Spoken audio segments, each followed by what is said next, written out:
Bonjour à toi, la vie qui palpite. Bonjour à vous, chers alchimistes. Au chemin de vie 4, je fais une petite spéciale dédicace à Delphine. J'espère que tu vas bien. Donc du coup, pour vous faire une petite rétrospective à la fois donc, du mois de juillet et donc voir la lettre pour le mois d'août, là où les lettres. Donc en juillet, pour le chemin de vie 4, vous en aviez eu 3. Donc vous ne faites pas partie de ceux qui ont eu le plus de... Voilà, d'énergie à, entre guillemets, à gérer et à vivre, mais ça en fait quand même 3. Et donc c'est pas rien, c'est Lamed, Resh et Shin. Alors ce qui est rigolo, c'est que Lamed ça fait 12 et que Shin ça fait 21. Les deux ça fait un 3, donc déjà c'est la première chose que je remarque. Et que Resh c'est la 20e, ça fait 2. Donc on a quand même une continuité aussi, on a bien cette idée de passer donc du 2 au 3. C'est-à-dire dans cette dimension de, après avoir ressenti quelque chose et l'avoir ressenti, compris, ouais, c'est vraiment de me ressentir, hein, de toute façon, de l'avoir compris et intégré avec le 2, et du coup bah, de le mettre, de commencer à faire germer cette graine qui a de compréhension, entre guillemets, ce bon sens, mais c'est bien sûr, et bah, de le manifester dans un quelconque projet ou une création. Parce qu'en fait, ces fameux 3, ils nous ramènent toujours à une histoire de compétences, de qualité, de valeur de soi, et de quelque chose en fait qui germe et qui prolifère, qui porte en fait la promesse d'un développement. Voilà, c'est ça l'idée. Donc du coup, alors, si on les prend donc dans l'ordre, Lamed, c'est vraiment cet arcane majeur du pendu qui nous dit, bah, la situation que je vis me fait souffrir en fait, parce que c'est l'arcane qui représente l'énergie poisson, et l'énergie poisson qui a pour souvent une sorte de gros défaut cette dimension sacrificielle. Enfin voilà, ça serait un de ces trucs à corriger. Donc la maître du coup parle de cette dimension de sacrifice qui est conscientisée et qui finalement est plus supportable à un moment, et on va se dire bon bah alors du coup vu que là je souffre trop, je vais prendre de la distance finalement émotionnellement avec cette situation. Et donc du coup la maître propose en effet donc de passer par j'imagine ce fameux choix mental qui dit bon bah je souffre trop donc je décide de me mettre à l'écart, mais ensuite c'est là où on vient être touché vraiment par la profondeur de la maître, c'est-à-dire que donc c'est une lettre hébraïque. Quand on regarde son glyphe, pardon, je peux vous la montrer aussi au passage, voilà, on voit que ça fait une sorte à la fois de crochet qui descend, donc c'est pour ça qu'en fait il l'appelle l'hameçon divin, c'est-à-dire que l'idée de l'énergie de cette carte, c'est de dire en fait la vie elle sait exactement de quelle manière elle va harponner votre cœur avec quelque chose qui va être tellement puissant, intense, et qui va vous ramener à vous-même, à votre propre valeur, à votre propre essence et à ce que vous voulez faire vibrer de plus beau que la situation que vous venez justement de quitter avec votre mental et avec beaucoup de difficultés. Et donc du coup, ce fameux hameçon divin, on voit bien aussi qu'il y a cette, comme on parlait du 3, de cette dimension donc, procréative et gestative, et donc du coup on observe bien en effet la rondeur du ventre de la maître qui semble être enceinte de quelque chose, et donc c'est vraiment ça l'objet du 3, c'est d'être enceinte de quelque chose et d'être en train de créer quelque chose. C'est vraiment, le 3 c'est vraiment, je donne toujours l'exemple de la graine qui porte tout le développement de l'arbre, tous les processus de développement de l'arbre pour arriver à donner ce qu'il est véritablement. Donc du coup, Lamed, vous proposez certainement de passer par un instant d'immobilisation et de réflexion et de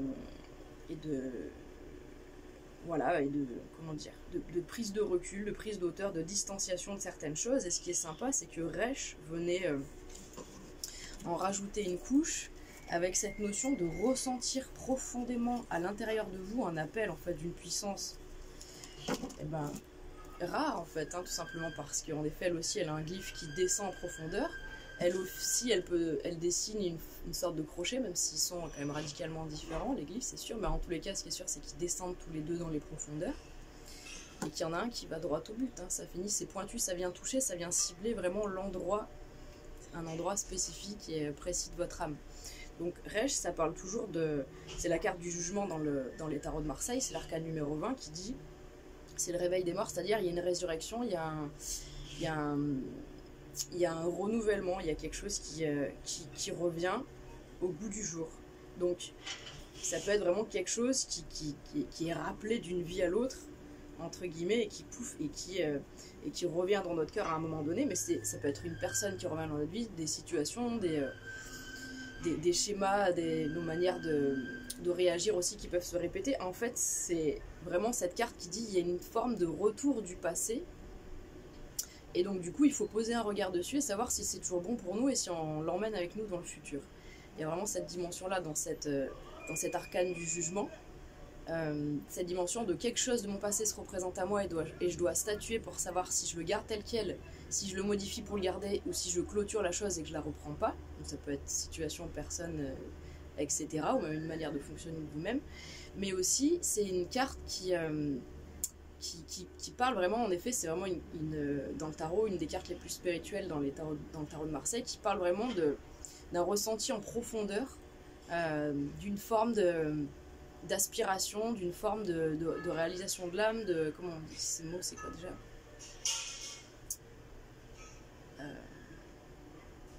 une vocation, voilà, c'est ça, c'est la vocation, clairement, quoi.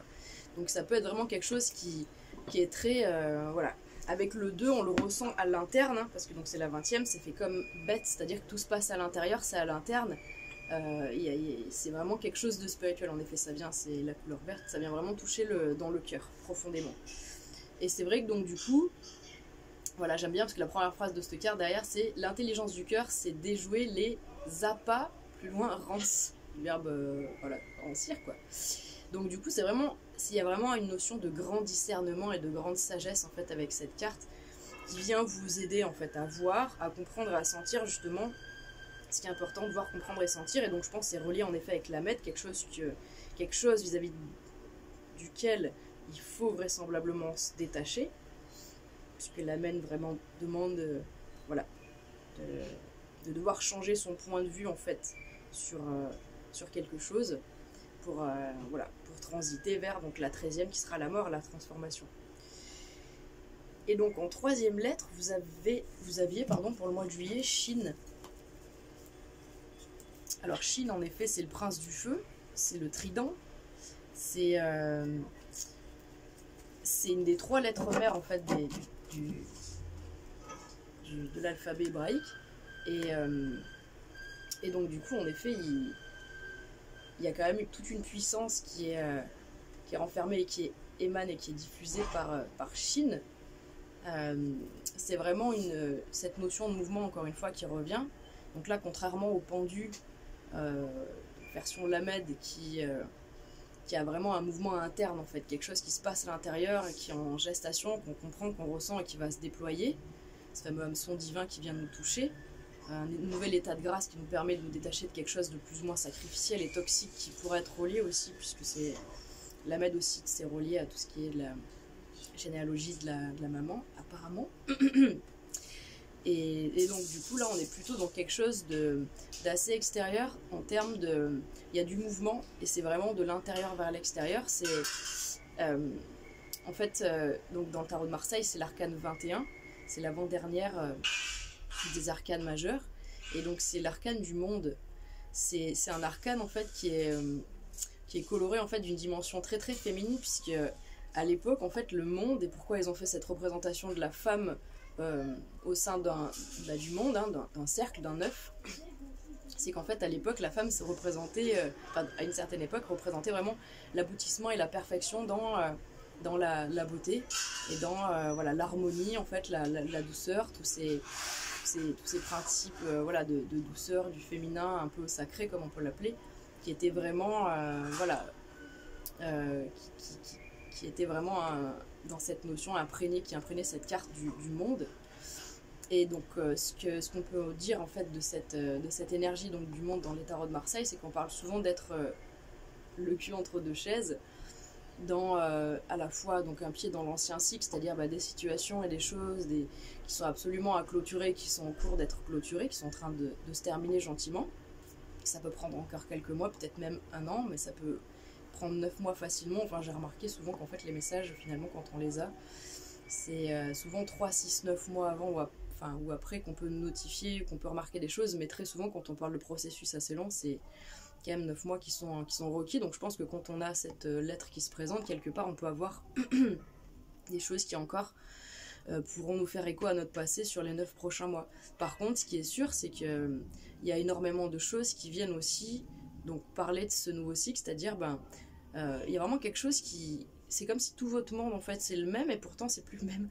Il y a vraiment, vous avez, je pense, grâce à Lamed aussi, une vision totalement différente sur pas mal de choses. Et en fait, justement, le prince du feu, Shin, il vient pour vous apporter, en fait, quand elle se présente dans nos vies, pour nous apporter les nouveaux éléments qui sont les plus bénéfiques, les plus porteurs, les plus pertinents et opératifs, pour justement finir de sortir de l'ancien cycle, qui n'est pas mauvais en soi, mais qui est juste terminé, pour passer au cycle, c'est-à-dire toutes les gammes de leçons qui arrivent pour être vécues et déployées. Donc on adore avoir cette carte qui se présente à nous, parce que du coup, là, si je pose mes yeux au hasard, voilà, je dis Shin règne sur l'élément feu dans ses manifestations physiques et plus subtiles également. Elle dynamise, elle invite à agir, à créer. Donc vraiment, voilà, c'est ça, je disais tout à l'heure, il y a vraiment un principe d'action et d'effusion, d'effervescence, voilà, vraiment, qui est là, ça pétille, ça fait des petites bulles normalement sympathiques dans votre existence quand Shin arrive pour rencontrer vous avez pu peut-être rencontrer des personnes super, ou avoir vraiment des moments et des opportunités qui vous ont semblé plutôt chaleureuses, plutôt une sorte de bouffée d'oxygène, et voilà, ce genre de choses. Donc je trouve que c'est plutôt sympa en fait le mois de juillet, chemin de vie 4 pour vous, et j'ai hâte de voir ce qui va se présenter à vous, ce qui est en train de se présenter à vous pour le mois d'août, puisqu'en plus j'ai ressenti que c'était vraiment par rapport à la nouvelle lune, donc qui était le 4 en Lion, que ces énergies de la lettre d'août elle allait commencer à se déployer. Donc pour le chemin de vie 4, août 2024, quelle est cette énergie, quelle est cette lettre hébraïque qui porte les enseignements les plus intéressants, les plus importants en tant que pour le chemin de vie 4 pour le mois d'août 2024. Donc oui, en effet, je vous rassure, le pendule s'est calmé, contrairement à quand j'ai tiré donc au mois de juin pour le mois de juin et le mois de juillet. Il s'est calmé pour tous les chemins de vie là, que j'ai fait jusqu'à présent. On est retourné sur le classique une lettre ou deux. Enfin là, pour le coup, je crois que tout le monde a eu 2 lettres. Oui, tout le monde a eu 2 lettres pour le mois d'août. C'est hyper équilibré, quoi. C'est rien à voir avec le mois dernier. Donc, août 2024 pour le chemin de vie 4. Attendez. Août 2024 pour le chemin de vie 4. Ouais, vous allez en avoir 2 aussi. Août 2024 pour le chemin de vie 4. Quelle est cette énergie, cette lettre qui va nous porter les enseignements les plus intéressants au chemin de vie 4? Alors, quelle est-elle? En tout cas, c'est hyper agréable de pouvoir faire au pendule. Il est hyper... c'est fluide, quoi. Oui, on adore. J'aime bien parce que quand il y a une répétition entre guillemets des chiffres et de l'énergie en termes de chiffres, là vous avez 2-5.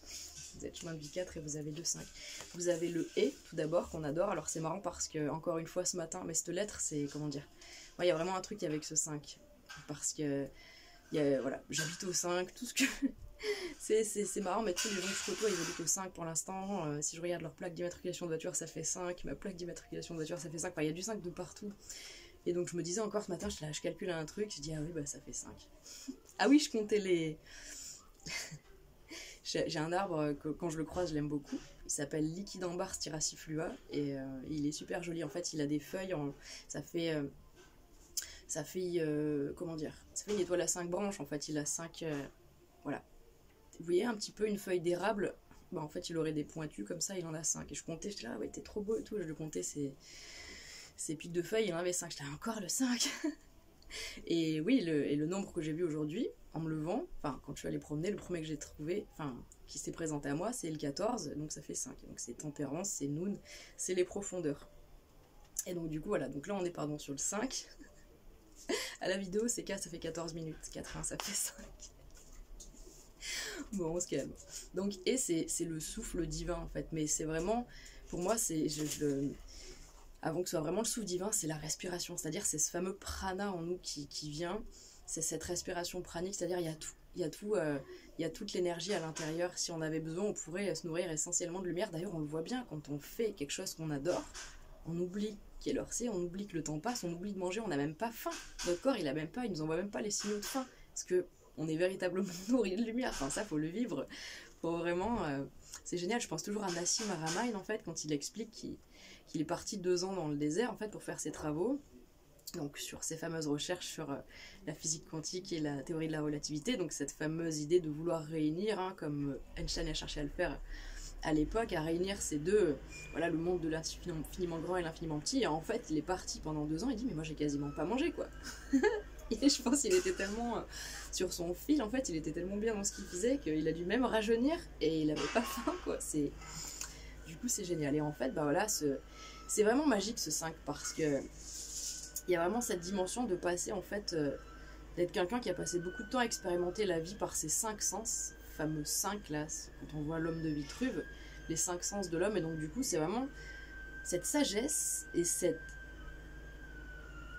connaissance obtenue par l'expérimentation directe dans la matière au travers ces 5 sens physiques. Voilà.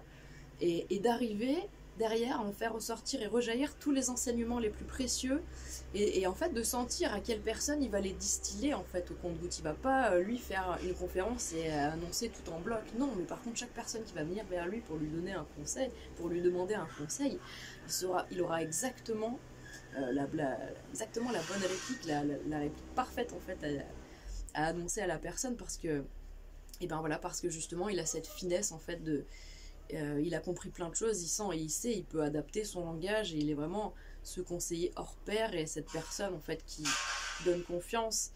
Et donc j'adore cette énergie parce que qu'elle parle de nous ou qu'elle parle de quelque chose qui vient à nous ou qui tente de se manifester pour nous ou qui fait en sorte qu'on se place dans cette énergie-là, qu'on se part de cette énergie-là, c'est absolument magnifique puisque du coup il y a vraiment une grande dimension spirituelle déjà avec cet arcane dans les tarots de Marseille, c'est le pape.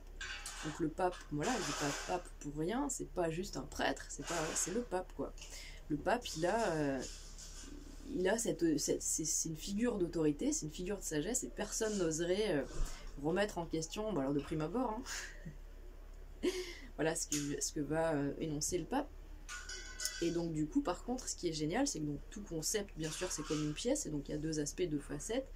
Et donc le deuxième aspect du pape, parce que le premier c'est vraiment cette dimension où en effet il y a une forme d'autorité qui nous guide et qui nous confère un petit peu peut-être des fois le pouvoir et le pouvoir qui nous manque et la confiance qui nous manque, le soutien qui nous manque.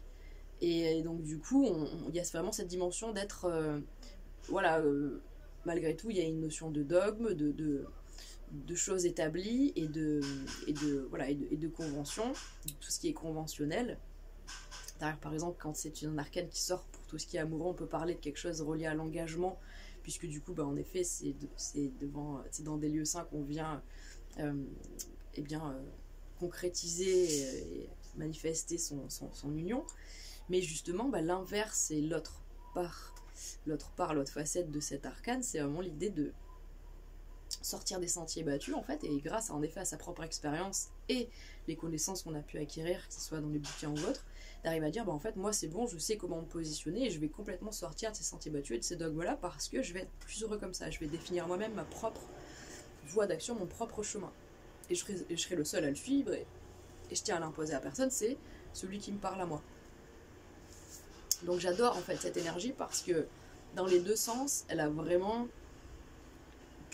pour moi c'est que du positif, enfin voilà, bon, bien sûr qu'il y a toujours du négatif dans tout, mais je l'adore parce que vraiment même dans son inverse elle a quelque chose justement, moi elle me plaît peut-être même plus à l'envers, cette énergie qu'à l'endroit, cette idée en effet de sortir des sentiers battus et d'aller complètement libre dans la voie qui est la sienne, il n'y a rien de plus beau en fait quoi, d'être libre.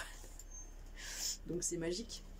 Donc du coup vous avez celle-ci, donc je sais pas dans quelle manière elle vous parlera, si c'est vous qui incarnez ça ou si voilà, ou si peut-être aussi ça peut être juste simplement ce mois d'août qui arrive, qui vous dit en fait vous allez avoir besoin de vous focaliser énormément sur votre souffle, votre respiration, et du coup peut-être d'aller parce qu'il y avait une quête de profondeur, là il y avait quand même ce truc de ressentir à l'intérieur et tout. Et donc ce fameux souffle, en fait, de sentir ces fameux 4 temps de la respiration qui nous ramènent aux 4 temps de la vie, les fameux grands cycles cosmiques, les 4 âges, l'âge d'or, l'âge d'argent, l'âge de bronze, l'âge de fer, mais c'est du coup c'est les 4 saisons aussi, c'est les 4 temps de la respiration, c'est génial quoi d'apprendre tout ça, et quelque part tous les enseignements qu'il y a dans cette lettre, elle me paraît une des plus riches à chaque fois, je sais pas pourquoi, j'ai l'impression que c'est tellement vaste ce qu'on peut en dire quelque part, mais ça me donne toujours envie de parler des 4 temps de la respiration et de vous inviter, peut-être si elle sort pour vous, chemin de vie 4, à pratiquer de manière un peu plus régulière la respiration à 4 temps. C'est vraiment très chouette. Moi ce que je fais souvent, si j'ai pas un grand souffle, je peux partir sur 4 secondes, 4 ou 7 secondes, 7 c'est bien, après si vous pouvez faire plus, vous pouvez faire plus, mais donc vous inspirez sur 7 secondes, donc ça c'est l'inspiration, ensuite vous bloquez votre respiration, et là ça sera donc l'apnée haute pendant 7 secondes également, ensuite vous expirez durant 7 secondes, j'ai dû à la contrepétrie qui vient toutes les 2 minutes, et ensuite donc vous, quand vous avez expiré, en fait vous bloquez votre respiration, et c'est ce qu'on appelle l'apnée basse, vous bloquez durant 7 secondes aussi. Et c'est vrai que c'est hyper, c'est hyper efficace, c'est hyper opératif je pense que ça aide à retraiter, à nettoyer énormément de choses. J'ai toujours retenu cette phrase qui m'avait bluffé quand j'avais découvert qu'en effet, si on pratiquait des exercices juste de respiration, même sans dire des étirements ou quoi que ce soit, ni de sport, ni rien, mais juste de la respiration, si on faisait 15 minutes de respiration par jour, 3 fois 5 minutes, mettons, on aurait 80% de nos maux physiques et psychiques qui s'épanouiraient. Donc ça prouve bien qu'il y a quand même des processus à l'œuvre en permanence qui sont là et qu'on pourrait mettre en place et pérenniser pour que du coup on ait vraiment un système de nettoyage qui soit là en place, tout comme la nuit notre corps se nettoie, et du coup c'est la journée on peut nettoyer et purifier aussi, je pense énormément dans votre système au niveau de l'énergie, peut-être de retraiter cette fameuse énergie yin qui est pleine de, entre guillemets, ces fameuses ténèbres, puisqu'elle capte tout, ce yin qui attire à lui toutes les informations, entre guillemets, de l'univers, qui vont rentrer en résonance avec ce qu'elle a en elle, quoi, cette polarité yin. Donc c'est très intéressant, je pense qu'en effet, c'est pour ça, tout ce qui est respiration, qigong, tout ça, nous aide vraiment à retraiter, en fait, des parts de scorie, et de mémoire, et de lourdeur liée à tout ce qu'on peut attirer avec notre polarité yin. Donc du coup elle est vraiment très chouette, et donc on a aussi même tarif, donc c'est un 5, c'est CAF final du coup, donc ça fait un super crochet, donc ça vous rappelle votre crochet de tout à l'heure, je l'ai plus sous la main, de Reich, parce que donc du coup donc ce qui est marrant c'est qu'en effet CAF final ressemble pas du tout à CAF classique, elle ressemble plutôt en effet à Reich. Et donc ça fait un 5. On est encore dans cette dimension du corps physique, d'accord, qui passe par ces fameux 5 sens dans la matière. Et CAF finale, elle dit que elle plonge très très bas dans la profondeur en fait, à l'intérieur de soi. Et si je me trompe pas, c'est ça, c'est celle-ci qui parle bien de résurrection pour le coup. Et c'est pas étonnant parce qu'on a eu, ça c'est vraiment la carte de la résurrection. Pour le coup, vous avez 2 fois et 2 mois consécutifs quelque chose qui parle d'une résurrection. Alors il y a forcément la résurrection du corps, évidemment.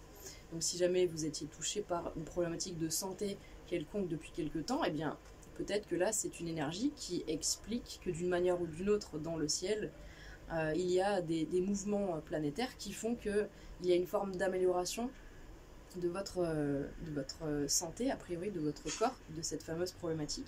Sinon, pour ceux qui ne seraient pas du tout concernés, ça va parler en fait de la résurrection, donc tout court, donc ça peut être en vous, ça peut être interne, ça peut être émotionnel, ça peut être psychique, ça peut être une relation qui est renouvelée, ça peut être la relation à vous-même qui est renouvelée.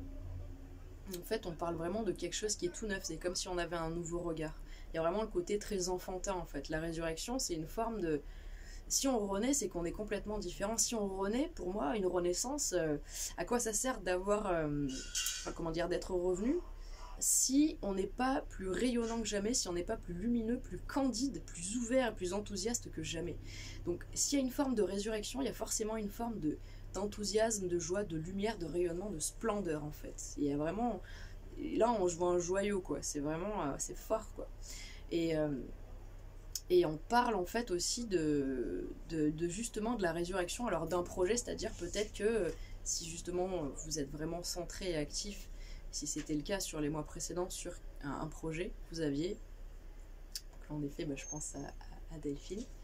On vous dit que c'est le moment où le projet reprend corps, c'est-à-dire c'est peut-être le moment là où vous allez remettre entre guillemets le pied à l'étrier ou la main à la pâte, après un temps de pause, peut-être que il y a eu besoin là pendant 3 mois, c'est que ces 3 mois ils ont été assez intenses en fait au niveau karmique, puisqu'on a été pendant 3 mois sur l'axe cancer Capricorne, qui quand même parle beaucoup de la notion de foyer pour le cancer, qui relaie à la lune et tout ce qui est donc materne, enfin maternité, maternelle, et génération, généalogie liée à la mère.